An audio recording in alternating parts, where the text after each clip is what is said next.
और हम पढ़ रहे हैं अपना chapter reaching the age of adolescence.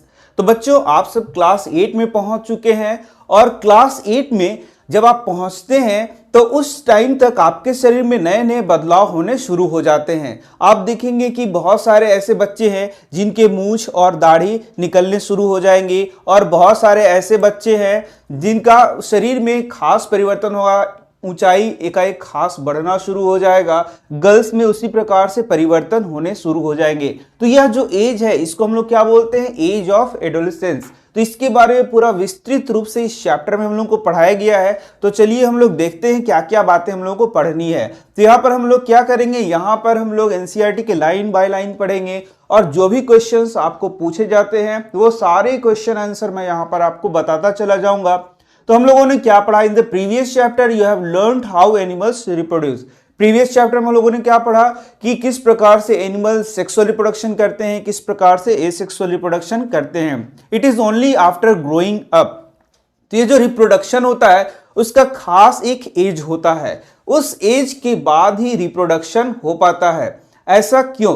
तो वही आपको यहां भी लिखा है, why can humans reproduce only after a certain age. तो यहां से डायरेक्ट क्वेश्चन ही आ गया है आपको कि यदि ह्यूमंस का बात करें या फिर और भी ऑर्गेनिजम्स का बात करें तो ऐसा क्या है कि वो एक सर्टेन एज के बाद ही रिप्रोडक्शन कर सकते हैं। तो बहुत सरल इसका आंसर है, क्योंकि जब बच्चा एक शिशु जन्म लेता है तो उसका शरीर नया ऑर्गेनिजम्स जन्म देने लायक नहीं होता है। सबसे पहले क्या होता है, उसका बॉडी ग्रोथ होता है और यही कारण है कि 12-13 साल तक उसका बॉडी का जो जितना भी एनर्जी है, जितना भी रिसोर्सेज वो बॉडी यूज कर रहा है, उसका उपयोग वो किस चीज के लिए करता है? अपने बॉडी को ग्रोथ करने के लिए करता है। इसके बाद धीरे धीरे उसके रिप्रोडक्टिव ऑर्गन और भी मजबूत होते जाते हैं, धीरे धीरे वो और स्ट्रांग होते जाते हैं और वह एक सर्टेन एज पर आता है जहां पर वो रिप्रोडक्शन कर सकता है। तो ऐसा क्यों है? क्योंकि रिप्रोडक्शन के लिए बॉडी को बहुत ज्यादा एनर्जी की आवश्यकता होती है। साथ ही साथ आप जानते हैं कि यदि कोई फीमेल है, उसकी बॉडी में कोई एम्ब्रियो डेवलप कर रहा है तो उसको एक खास न्यूट्रिशन चाहिए और मेंटली और फिजिकली वह जो फीमेल है वह फिट होना चाहिए, जिससे कि वह बेबी को कंसीव कर सके और बेबी को अपने बॉडी में डेवलप कर सके। तो इन सारी वजहों से यहाँ पर एक खास सर्टेन एज होता है रिप्रोडक्शन का। यही हम लोग इसमें आंसर लिख सकते हैं कि रिप्रोडक्शन के लिए बहुत ज़्यादा एनर्जी का आवश्यकता होता है, बहुत ज़्यादा वहाँ पर मैच्योरिटी का जरूरी होता है, बॉडी उस प्रकार से स्ट्रांग होना चाहिए जिससे कि वह बेबी को कंसीव कर सके। इस कारण से, और ये सारा चीज़ कैसे होगा? ये सारा चीज़ एक सर्टेन एज आने के बाद ही संभव होगा। In this chapter, you will learn about changes that takes place in the human body after which a person becomes capable of reproduction.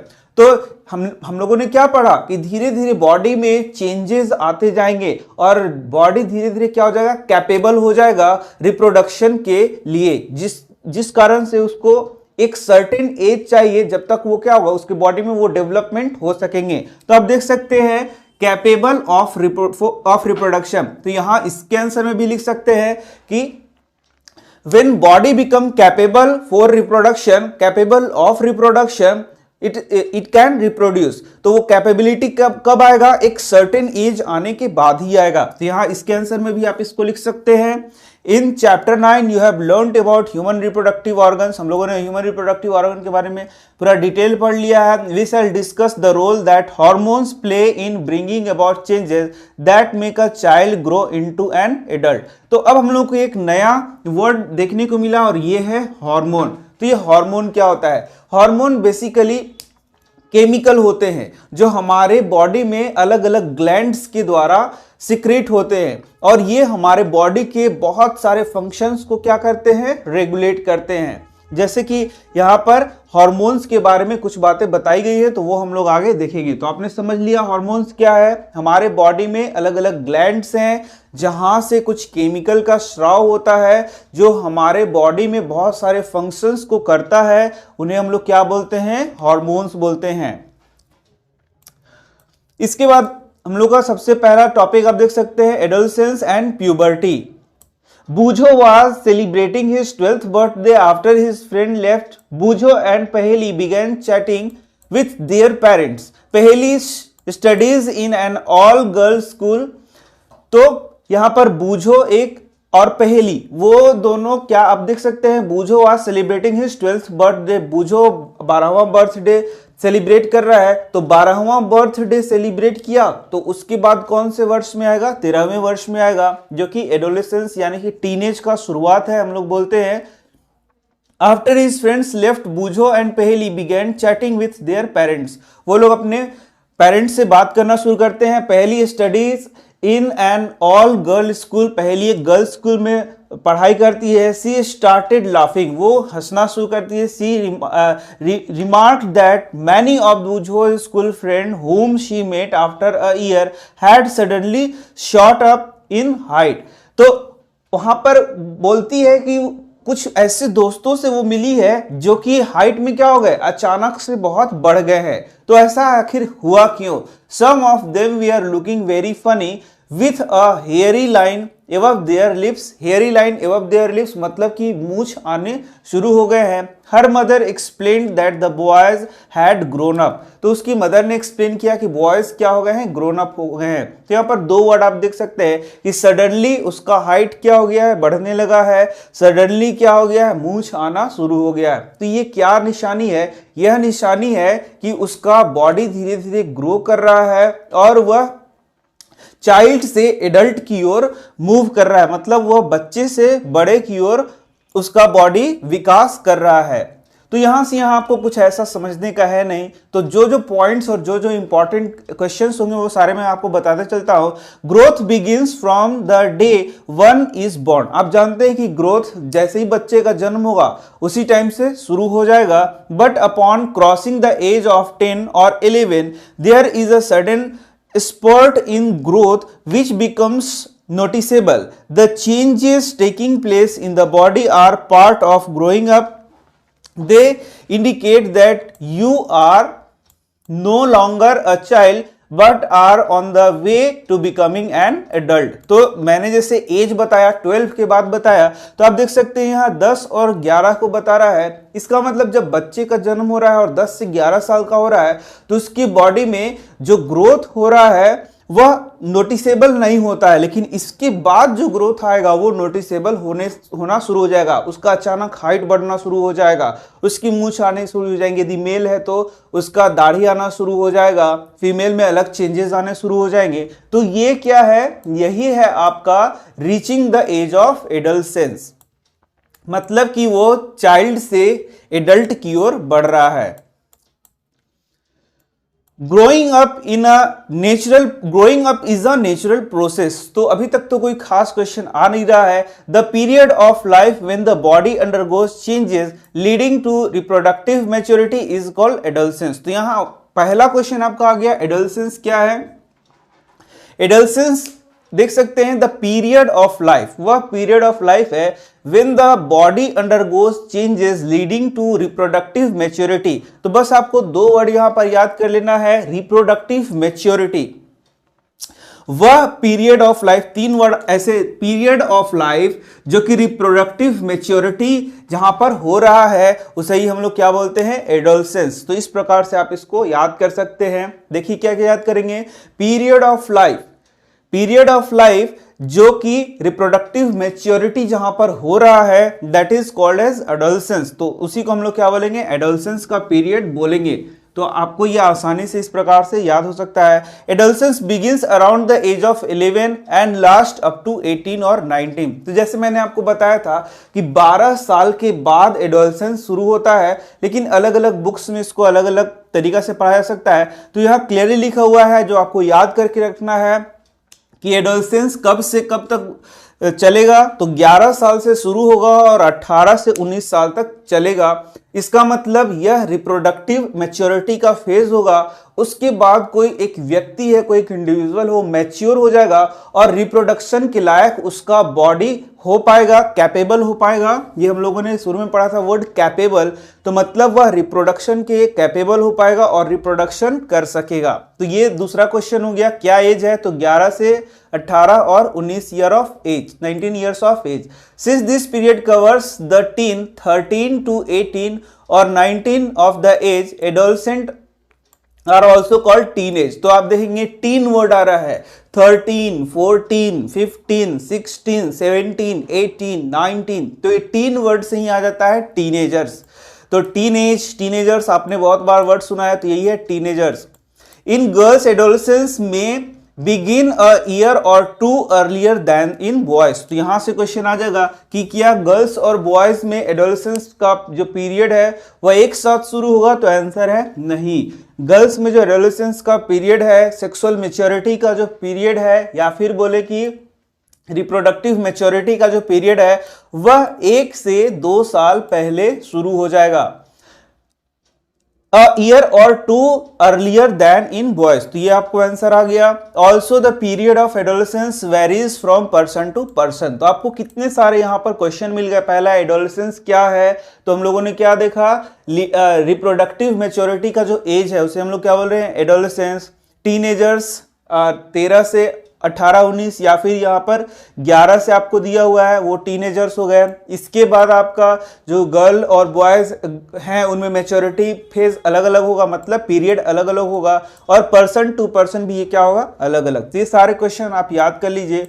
The human body undergoes several changes during adolescence. अब यहां से हम लोग का topic next शुरू होता है कि जो ह्यूमन का बॉडी है जब एडोलेसेंस के पीरियड में आएगा, मतलब उस एज में आएगा, 6-7 साल का जो एज है, तो उसके बॉडी में बहुत सारे चेंजेस होंगे, नोटिसेबल चेंजेस होंगे, ऐसे चेंजेस होंगे जिसको साफ साफ देखा जा सकता है। These changes mark the onset of puberty. तो ये चेंजेस बता रहे हैं कि प्यूबर्टी का शुरुआत हो चुका है।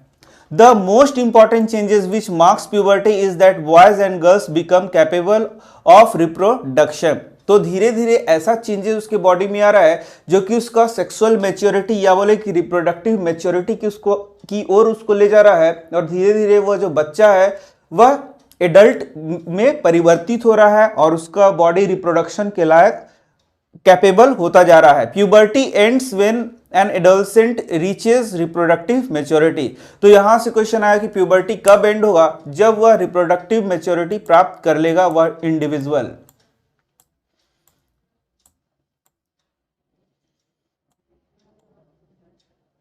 तो यहां पर आप देख सकते हैं जो हेयरी लाइन हो गया मूंछ का, और दूसरा क्या हो गया, सडनली इंक्रीज इन हाइट, वो क्या देता है, वह क्या बता रहा है, साइंस ऑफ एडोलेसेंस। तो बोलेगा कि साइन ऑफ एडोलेसेंस 2 बताइए, तो आप बोल सकते हैं इसका आंसर इस प्रकार से कर सकते हैं। तो हर एक लाइन में कुछ ना कुछ क्वेश्चंस छिपे हुए हैं, इसका आंसर हम लोग को करते जाना है। Changes at puberty, increase in height. तो प्यूबर्टी में क्या क्या चेंजेस आएंगे और हाइट किस प्रकार से चेंज होगा वही यहां पर बताया गया। The most conspicuous changes during puberty is the sudden increase in height. तो आप देखेंगे कि जो बच्चे होते हैं वो 7 साल 8 साल में धीरे धीरे ग्रोथ करते हैं, तो आप यदि उनके साथ रह रहे हैं तो आप उनके ग्रोथ को नोटिस नहीं कर पाएंगे। 12 साल तक लगेगा कि वो धीरे धीरे बढ़ रहे हैं या फिर बढ़ ही नहीं रहे हैं, लेकिन अचानक से यदि आप 13 से 14 साल में उस बच्चे से मिलेंगे तो आपको हो सकता है कि वो बहुत ज़्यादा लंबे दिखें अचानक से। तो उसी को यहाँ पर बोला गया है कि ये सडन इंक्रीज हो रहा है, मतलब इस एज में सडन इंक्रीज ऑफ हाइट होगा तो आप अचानक चौंक जाएंगे किसी को देखिए कि वो इतना लंबा कैसे हो गया है in height. At this time the long bones that is the bones of the arms and the legs elongate and make a person tall. तो यहां से क्वेश्चन आएगा कि इस एज में, प्यूबर्टी की एज में, वह जो चाइल्ड है वो लंबा कैसे हो जा रहा है, अचानक लंबा कैसे हो जा रहा है। तो इसका आंसर आप दे सकते हैं, the bones of the arms and legs elongate. Arm का जो बोन है वो इलोंगेट होगा, साथ ही साथ लेग्स का जो बोन है वो क्या होगा, इलोंगेट होगा, मतलब लंबा होगा। इस कारण से उसका हाइट क्या हो जाएगा, अचानक बढ़ जाएगा।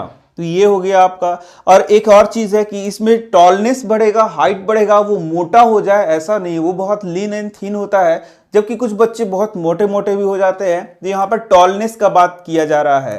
The following chart gives the average rate of growth in height of boys and girls with age. The figure in column 2 and 3 give the percentage of the height a person has reached at the age given in column 1. तो ये यहाँ पर column दिया गया है, यहाँ पर आप देख सकते हैं। For example, by the age of 11 a boy has reached 81% of his probable full height while a girl has reached 88% of her full height. कब? ये देख लीजिए, सिर्फ और सिर्फ 11 वर्ष में। तो यहां आप देख सकते हैं, इस चार्ट को दिखाया गया है। ये देखिए, 8 वर्ष में बॉयज 72% अचीव कर ले रहे हैं हाइट को और गर्ल्स 77%, और 11 वर्ष में आप देख रहे हैं ये 81% और ये गर्ल्स क्या हो गया 88%। जबकि आप देखेंगे कि यहाँ पर 14 में 92%, और इस प्रकार से गर्ल्स का आप देखेंगे कि 17 वर्ष की में 17 साल की उम्र में 100% लगभग हाइट अचीव कर लेती है, जबकि बॉयज 18 साल की उम्र में अचीव करते हैं। आप यहाँ देख सकते हैं calculation for full height centimetre में दिया गया है। तो प्रेजेंट हाइट गुना 100 कर देना है और अपॉन यहाँ पर क्या कर देना है, percentage of full height at this age age given in the chart. तो इस चार्ट का उपयोग करके यहाँ पर निकाला जा सकता है। जैसे कि अब बॉय इज 9 ईयर, तो ये चार्ट याद तो करना नहीं है, लेकिन इसका उपयोग करके यहाँ पर हाइट निकाला जा सकता है। जैसे कि बॉय है 9 ईयर्स ओल्ड है, तो यहाँ पर ओल्ड एंड 120 सेंटीमीटर टॉल, ये 120 सेंटीमीटर टॉल है, तो इसका हाइट यहाँ पर रख दिया 120 centimeter tall. At the end of the growth period he is likely to be, तो वो कितना लंबा हो जाएगा, तो इंटू 100 किया अपॉन 75, क्योंकि 9 ईयर यहाँ पर आप देख सकते हैं 9 ईयर में 75% है। बॉयज के लिए अलग लिखना है आपको, गर्ल्स के लिए अलग लिखना है, तो ये हो जाएगा 160 सेंटीमीटर टॉल। तो ये आपका चार्ट दिखा रहा है इस प्रकार से बॉयज एंड गर्ल्स का, यहां पर आप देख सकते हैं। Initially girls grow faster than boys but by about 18 years of the age both reach their maximum height।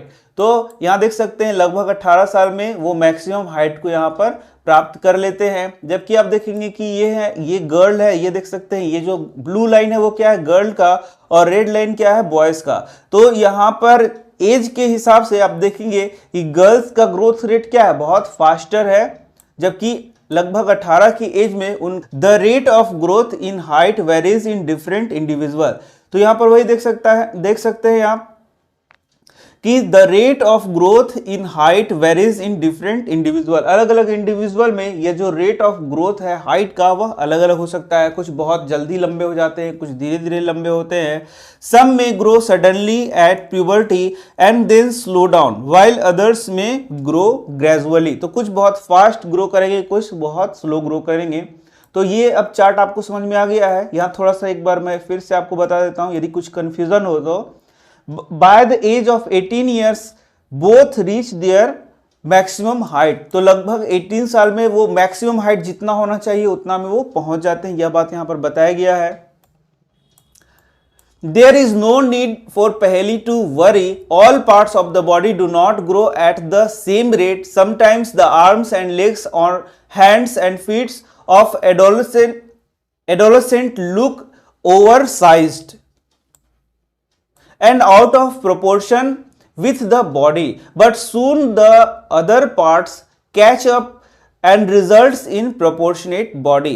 तो क्या होगा, ये पूरा बॉडी का पार्ट है वह एक साथ ही पूरा ग्रोथ हो ऐसा नहीं है। तो जैसे मैंने बताया था कि यदि ग्रोथ हो रहा है बच्चों में तो उनका आर्म्स का हड्डी बढ़ जा रहा है, लेग्स का हड्डी बढ़ जा रहा है, तो वो एकदम लीन एंड थिन पतले दिखेंगे और लंबे दिखेंगे। लेकिन वही बच्चे जब बड़े होते जाएंगे तो जब 30 या 40 साल के हो जाएंगे तो वो बहुत मोटे हो जाएंगे। इसका मतलब पहले तो हाइट बढ़ा, उसके बाद अदर पार्ट्स बढ़े, जिससे कि उनका बॉडी क्या हो जाएगा, शेप में आते जाएगा। वही बात यहाँ पर लिखा गया है, you must have noticed that height of an individual is more or less similar to that of some family members. तो हाइट जो इंडिविजुअल का है, हम लोग रिप्रोडक्शन में क्या पढ़ा, रिप्रोडक्शन में पढ़ा कि माता पिता के गुण उसके संतान में आते हैं। तो ये जो हाइट है वह भी कहां से आ रहा है, माता पिता से आ रहा है, या फिर बोले कि मदर के फैमिली से या फादर के फैमिली से वह हाइट आया है। इसके लिए उस बच्चे का हाइट किसी न किसी फैमिली मेंबर से यहां पर जरूर सिमिलर होगा। This is because height depends on the genes inherited from parents. तो यहां आपका बहुत इंपॉर्टेंट चीज आ गया, इनहेरिटेड वर्ड मैंने बताया था, माता पिता से गुण उसके संतान में आ रहा है, वही क्या वर्ड है, इनहेरिटेड। इनहेरिट हो रहा है, उसी इनहेरिट से यहां इनहेरिटेड बनाया गया है, और वर्ड आ गया जीन्स। तो देखिए छोटा सा वर्ड लिख दिया है जीन्स, लेकिन कितना इंपॉर्टेंट वर्ड है, कितना इंपॉर्टेंस है इसका। तो जो माता पिता के गुण उसके संतान में जाते हैं, कैरेक्टर उसके संतान में जाते हैं, वह जीन के कारण जाते हैं। ये आपका बहुत ही इंपॉर्टेंट क्वेश्चन हो गया। तो माता पिता के गुण उसके संतान में कैसे जा रहे हैं, जीन्स के द्वारा जा रहे हैं। तो जीन्स इनहेरिट फ्रॉम पेरेंट्स। तो ये जो जीन है पेरेंट्स से इनहेरिट हो रहा है उसके सन में। It is however very important to eat and eat the right kind of food during this growing years. तो जैसे आप जान रहे हैं कि बॉडी का ग्रोथ होना है, तो उसमें आप यदि जो प्रॉपर न्यूट्रिशन है वह नहीं लेंगे तो ग्रोथ सही प्रकार से नहीं हो पाएगा।